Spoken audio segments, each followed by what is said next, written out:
What's up guys, MizzoFrizzo from Pitchfork Academy here, and in this Unreal Engine 5.6 tutorial I'm going to show you how to set up your Metahuman as a playable third-person character in Unreal Engine 5.6. So this could be a Metahuman that you've just downloaded, a default Metahuman, or one that you've created in the Metahuman Creator plugin in Unreal Engine 5.6, and I'm going to show you how to set that up as a playable third-person character with all of the animations from the third-person template with the same character movement and controls, and this is very, very easy to set up. But just before we get started, guys, if you like what we do here at Pitchfork Academy, the #1 way to support our channel is by checking out our new game, Skyblocker, which we've just released on Steam. It's a 3D arcade puzzle game where you stack blocks as high as you can to try and get a high score while battling the elements and gravity. But without further ado, let me show you how to do this. Alrighty guys, so I'm here in the third person template in Unreal Engine 5.6, and all I've done is use the Metahuman Creator plugin to create a Metahuman. And if you don't know how to do this, I've got a very quick video showing how to access the Metahuman Creator in 5.6, so I'll link that in a card up the top right of the screen right now. And the only other thing I've done is downloaded and added a free groom from Epic Games off of Fab. And once again, if you would like to know how to do that, I'll leave a link to a very quick video showing you how in a card up the top right. But with all that being said, let's go ahead and make this Metahuman blueprint playable as a third-person character. And the first thing I'm going to do, because if you zoom in and out, you'll notice that the LOD on the hair is changing, and since this is going to be our playable character, we don't really want the LOD to be changing, so I'm going to select the LOD sync here and change the forced LOD to 0, and that will just lock it to the highest level of detail.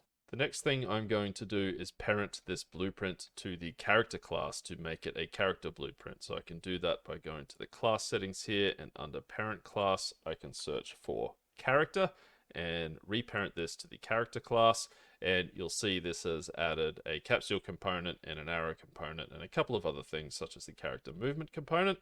And the next thing we can do is we can grab the body of our Metahuman and drag it onto mesh, and then we don't need this root component anymore. We can select it and hit delete, and if we hit compile now, we'll get this error. If you click target here, it will take you to the error.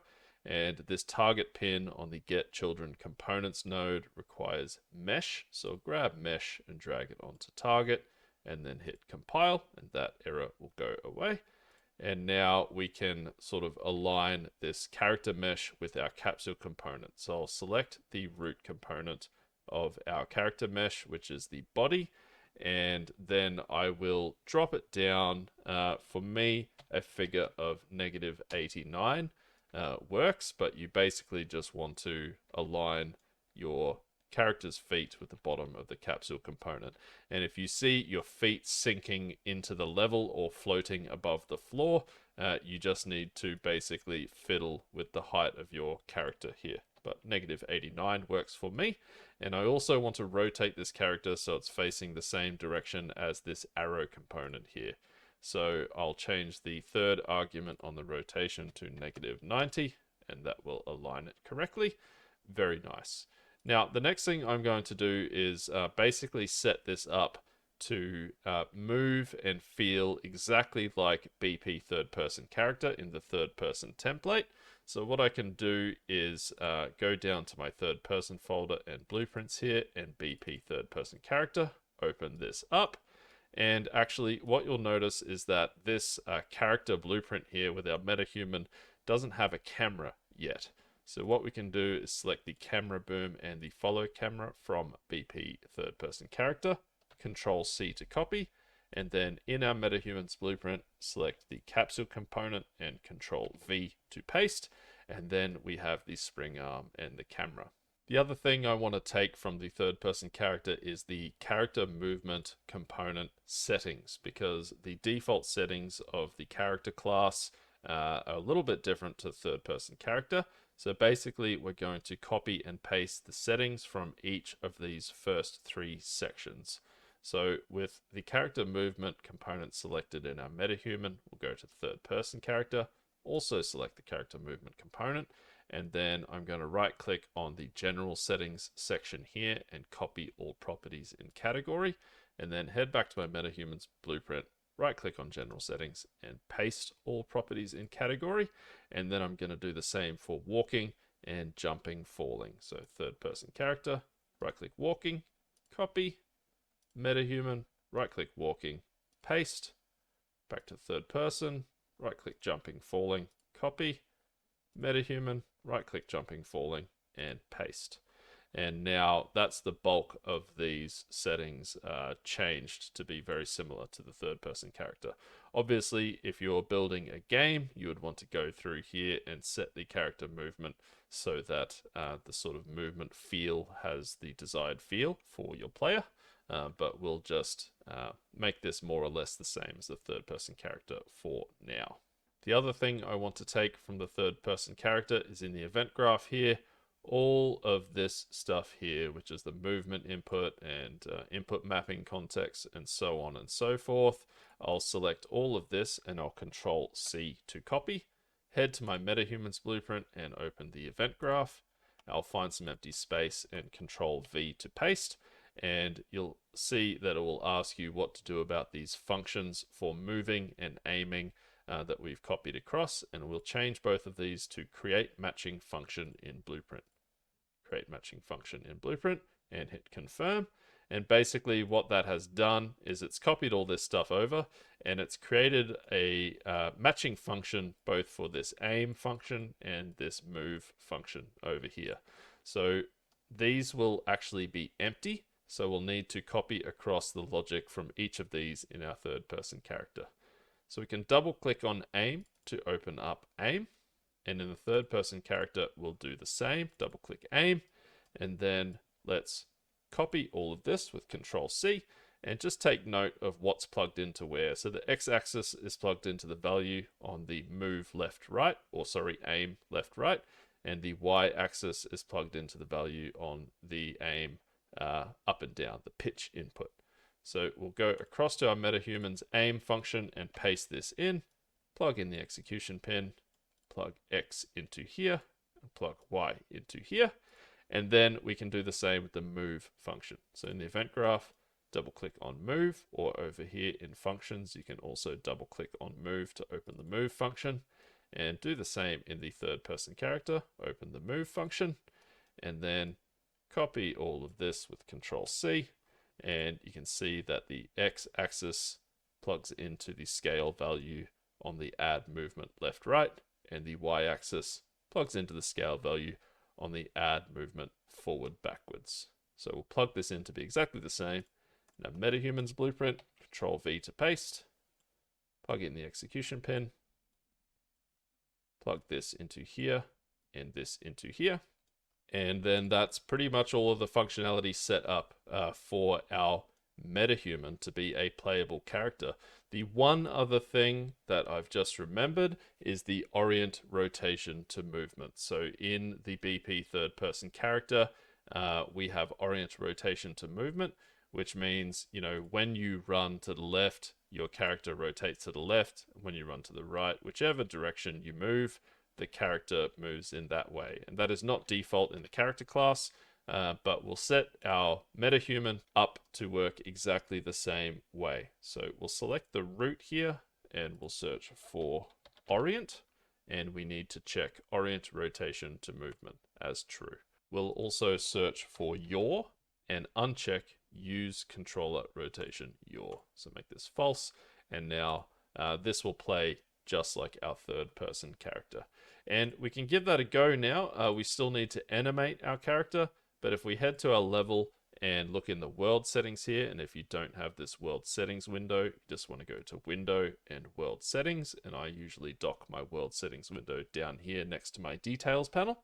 And right here in the world settings, you'll see the game mode override and the default pawn class within the game mode right here.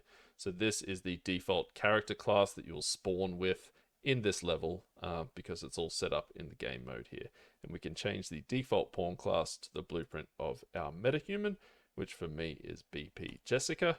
And now if I hit play, I'll be playing as my Jessica metahuman, and I'll be able to move and run around and jump and everything, except obviously this character is not animated. So that is the last thing we need to set up.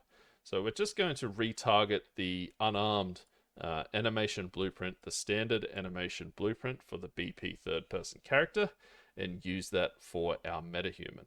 But just before we do that, we want to double check in our metahuman's blueprint what the skeletal mesh of this character is. So if we select the body here, over here in the details panel, you'll see skeletal mesh asset.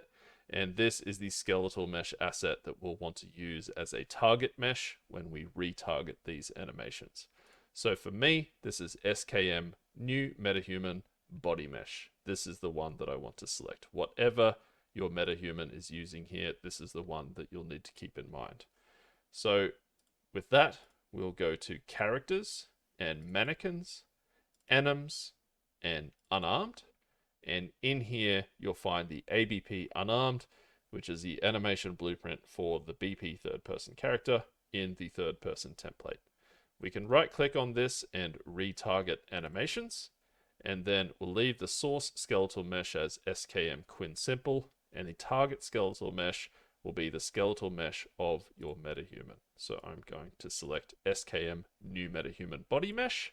And don't worry about these warnings about the IK bones. We're going to fix the feet IK in a moment.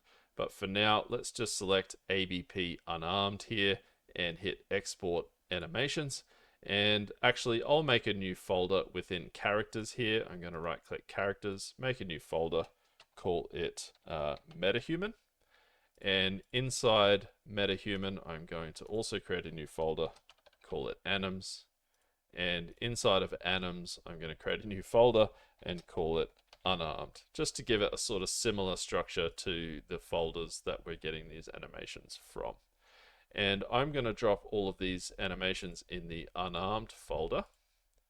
And I'm also going to search for unarmed and replace it with the name of my metahuman, which for me is Jessica. So that will just mean that the retargeted animation blueprint will be named ABP underscore Jessica, which will make it easier to find. I will hit export and leave these as default and hit export. It will retarget those animations and duplicate them into that designated folder. And the first thing I want to do once I've retargeted a bunch of animations is hit save all, because we've got quite a few new assets here, and I want to save all of those. I'm also going to drag ABP Jessica up one folder into the anims folder and select move here, so that I've got all of my animations here in this folder, and in the anims folder, I've got the animation blueprint right here. Now we can check that this animation blueprint is working by selecting it and going back into our metahumans blueprint. With the body selected over here under anim class, we can click this little arrow and use selected asset from content browser. And we can see that this character is animated now, but it's looking a little bit different to the third person character because the feet are sort of side by side here. And this is because this metahuman skeleton doesn't have IK bones. So if we hit play now, we'll have some animations, but the feet will kind of stick to the ground and she'll look like she's kind of skating around the place. So we'll fix that up, and that will be the last thing to get this character working correctly. And what we need to do that is to add some IK bones to the character's skeleton. The easiest way to find the skeleton, because we've already got the animation blueprint here, is just to open this up. And then up here at the top right, you'll see this little skeleton icon, and this will open up the skeleton that this animation blueprint is for. Now we're going to add some virtual bones here to the root to give this foot IK some functionality, but I have noticed that doing this sometimes crashes Unreal Engine 5.6. So just before I do it, I'm going to hit save all just in case I've made any changes. I don't want to lose any of my progress. And right here in the metahuman base skeleton, I'll right click on the root and add virtual bone and select the root as the target bone. And that has very predictably crashed the editor. But don't worry, this shouldn't crash every time. We will get it to work, so I'll just reopen my project now.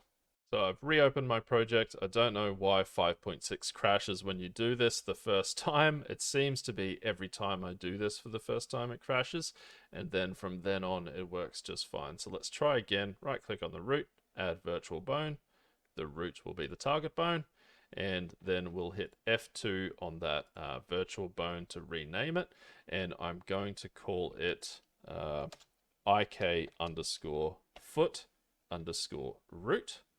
And then we're going to right click on IK foot root and create another virtual bone, and this time search for foot, and I'll select the foot right, and this one I'll rename to just IK underscore foot underscore R, like so.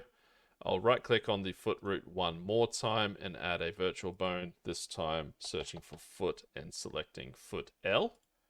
And this one I will call IK underscore foot L, like so. And that's all we need to do here in the skeleton. We can save this and close this. And then in our animation blueprint here, I am going to head to the anim graph by double clicking on the anim graph down here, and you'll see this control rig node. And this control rig node is what does the foot IK. And what we can do here is basically duplicate the control rig from the mannequin, because the skeleton on the mannequin is pretty much identical to a metahuman skeleton. So we can actually click on this control rig node, and then down here in the control rig class, we'll see we've got CR mannequin foot IK. We can hit the browse icon here to browse to this asset, and then I'm going to duplicate this by pressing Control D, and I'm going to rename this to Metahuman, CR underscore Metahuman foot IK. And I'll hit Control S to save that one. And then with this one selected, what I'll do is go back to my animation blueprint, and then on the control rig node, control rig class here, I'll hit the little arrow icon to set that new duplicated asset as the control rig class. And now I should just be able to double click this control rig node and it will open that asset for me. And now this is showing the mannequin up here. What we can do is right click on the rig hierarchy down here and go to refresh, and then select the skeletal mesh of your metahuman, which for me is SKM new metahuman body mesh. I'll select that, and that has closed that asset, but it should have worked. So if we go back to the folder here, that asset is still there. It's got an asterisk, so it needs saving again. I'll save that again, and then open this up, and it has changed the preview mesh there, so that change has worked for the rig hierarchy. But the feet look all funky here, and that's just because we need to go through these nodes and replace these with the corresponding IK bones from our metahuman skeleton. So this will only take a second. Anywhere on these nodes where you've got these red here because it's not finding that bone, you can drop this down and search for IK, and then just select the corresponding IK virtual bone that we created in our metahuman's skeleton. So this one will be IK foot L, this one will be IK foot R, and then we'll go down here, we've got another one here, IK foot L, IK foot R, and down the bottom two more, IK foot L and IK foot R, and you'll see that the preview is looking much more normal now. We can compile this, save this, and close this. We can also compile, save, and close the animation blueprint, and we don't need the third person character anymore, but this metahuman will now be working as a playable character. So we can hit play. And there we have it. We have a fully playable third-person character using our metahuman in Unreal Engine 5.6. And if you're making a third-person game and you want to use a metahuman as your character, this will give you a very good base. You can just start adding animations and start adding functionality to your character. So this will give you a very good starting point. And that's it, guys. If this video was any use or value to you whatsoever, please hit like and subscribe, and I will see you on the next one.